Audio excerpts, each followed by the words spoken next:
তুমি কি কখনো ভেবে দেখেছো এমন একটি জাতির কথা যারা পাহাড় কেটে প্রাসাদ বানাতো, যারা গর্ব করে বলতো আমাদের চেয়ে শক্তিশালী কেউ নেই। কিন্তু যেদিন আকাশের আদেশ এলো সেদিন সেই প্রাসাদগুলোই মাটির নিচে চাপা পড়ে গেল। হযরত নূহ আলাইহিস সালামের পর পৃথিবীতে জন্ম নিল আর এক শক্তিশালী জাতি, কওমে আদ। তারা ইয়ামেন ও ওমানের মাঝামাঝি আহকাব নামক অঞ্চলে বসবাস করত। তাদের শহরের নাম ছিল ইরাম জাতুল ইমাদ, খুঁটি ও স্তম্ভে ভরা এক বিস্ময়কর নগরী। এমন শহর যেন আকাশের সঙ্গে কথা বলতো।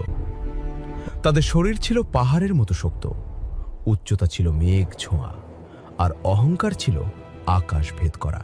তারা বলতো, আমরাই এই পৃথিবীর মালিক, আমরা সব সময় থাকব। আহকাফের বালুর ওপর তাদের শহর অনেক দূর পর্যন্ত ছড়িয়েছিল। তাদের ঘোড়ার পায়ের শব্দে মাটি কেঁপে উঠত। রাতে দূর দূর পর্যন্ত মশালের আলো ঝলমল করত। মনে হতো যেন তাদের শহর মাটির ওপর রাখা এক রাজমুকুট।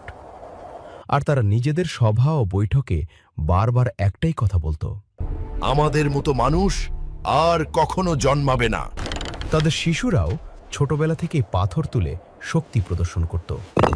বড়রা গর্বের সঙ্গে বলতো, আমাদের সন্তানরা পাহাড়কেও ঝুঁকিয়ে দিতে পারে। এই জাতির আরেকটি অদ্ভুত বিশ্বাস ছিল। তারা ভাবত বাতাস তাদের দাস। তাদের তরুণরা উপত্যকার মধ্যে দাঁড়িয়ে হাত দুটো ছড়িয়ে বলতো, দেখো, বাতাস আমাদের পক্ষে। বুড়োরা সমাবেশে গর্ব করে বলতো, আমাদের পূর্বপুরুষরাই বাতাসের দিক ঠিক করত, আমাদের আটকানোর ক্ষমতা কারও নেই। ঝড় দূর থেকে আসতে দেখলে তারা হেসে বলতো, বাতাস আমাদের ক্ষতি করবে না, এটা আমাদের শত্রুদের ওপরই আঘাত আনবে। তারা জানতো না এই বাতাসই একদিন তাদের সবচেয়ে বড় শত্রু হয়ে উঠবে। কওমে আদ শুধু লম্বা ছিল না, তাদের শরীরের গঠন ছিল সাধারণ মানুষের চেয়ে বহু গুণ বড়। নদীর তীরে, পাহাড়ের মাঝে আজও নাকি তাদের বিশাল পদচিহ্নের কথা শোনা যায়। তাদের বাড়ির দরজা ছিল এত উঁচু যে ঘোড়া ও সওয়ার একসঙ্গে অনায়াসে ভেতরে ঢুকে পড়তে পারত। তাদের বাসনপত্র ছিল পাথরের তৈরি, এত বড় যে একটি বাসনেই পুরো পরিবার খেতে পারত। সময় গড়িয়ে গেল, আর সময়ের সঙ্গে সঙ্গে তাদের অহংকার আরও বেড়ে গেল। এরপর আল্লাহ তাদের কাছে পাঠালেন তার নবী হযরত হুদ আলাইহিস সালাম।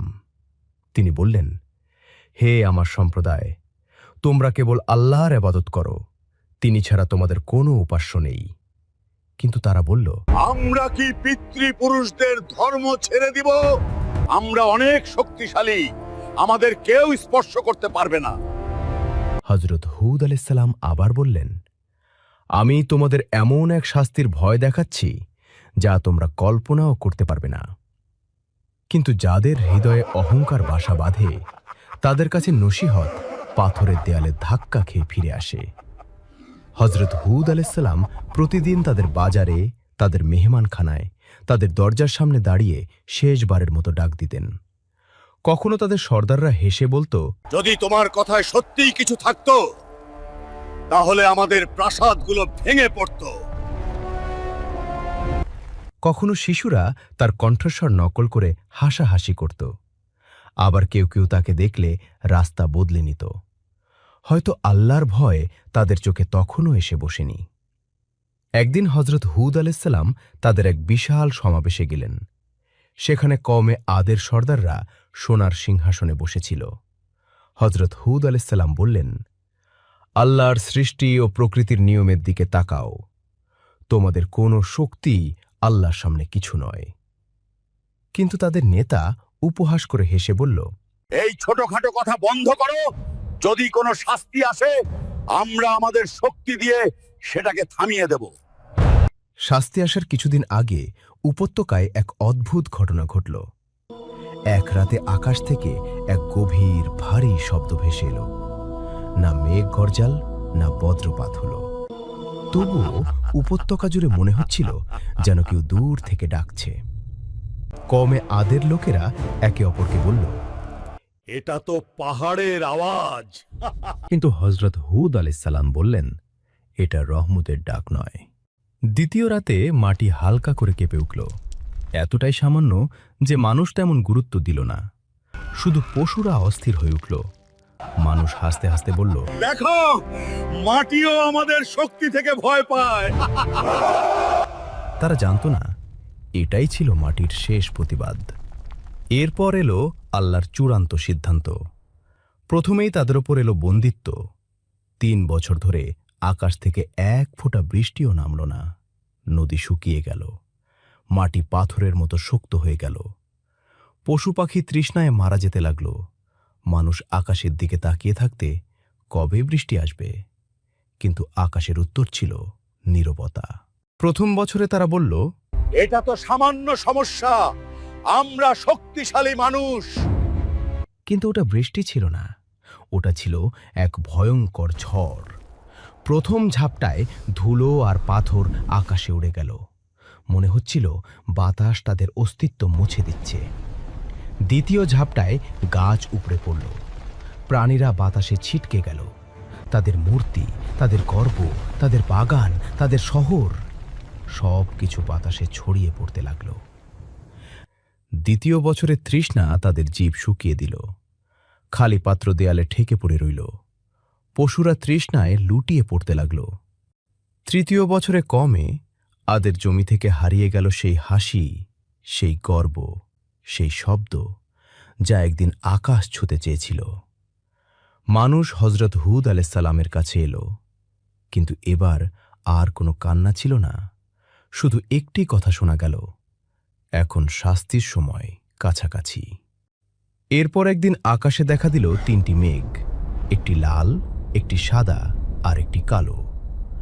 আকাশ থেকে ঘোষণা এলো, হে কওমে আদ, এই 3টি মেঘের মধ্য থেকে একটি বেছে নাও। তাদের নেতারা হাসতে হাসতে বলল, কালো মেঘেই পানি থাকে, এটাই রহমত। তারা জানত না এ কালো মেঘে রহমত নয়, লুকিয়ে আছে ধ্বংস। আকাশ হঠাৎ কালো হয়ে গেল। বাতাস অস্বাভাবিকভাবে ঠান্ডা হয়ে উঠল। মানুষ আনন্দে নাচতে লাগল, চিৎকার করে বলল, দেখো, বৃষ্টি শুরু হয়ে গেছে।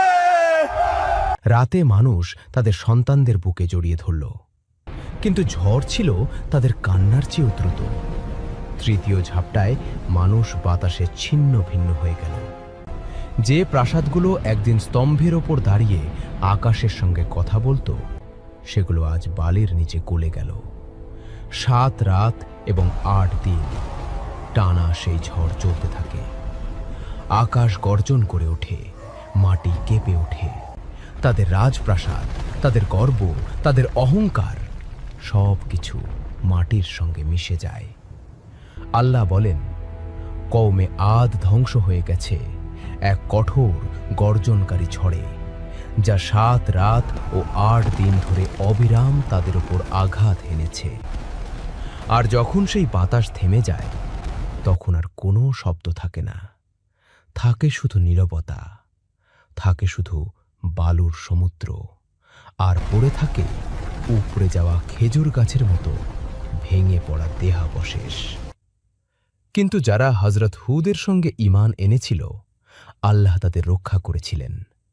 তাদের পাহাড়ের এক গুহায় আশ্রয় দেয়া হয়েছিল, আর হজরত হুদ দোয়া করেছিলেন, হে আমার রব, তুমি সবচেয়ে দয়ালু, আমাদের রক্ষা করো। যখন হজরত হুদ উপত্যকার ওপর দাঁড়িয়ে ধ্বংসপ্রাপ্ত শহরটির দিকে তাকালেন, তার চোখে জল এসে গেল। এই তারাই তো সেই মানুষ যারা একদিন বলতো, আমাদের থেকে শক্তিশালী আর কে আছে? আর এখন তাদের জীবিত কোনো চিহ্ন বাতাসে ছড়িয়ে পড়েছে। হজরত হুদ আলাইহিসসালাম বললেন, অহংকারের পরিণতি সব সময় ধ্বংস, আর আল্লাহর অবাধ্যতা ডেকে আনে বিনাশ। আজও আহকাফের বালুর নিচে চাপা পড়ে আছে তাদের নগরী ইরাম। এটি এক নীরব সাক্ষ্য যে সম্মান শক্তি বা গৌরবে নয়, সম্মান আসে শুধু আল্লাহর আজ্ঞাবহতায়। এই কোরআনিক কাহিনী শুধু অতীতের গল্প নয়, এটি এক চিরন্তন বাস্তবতা।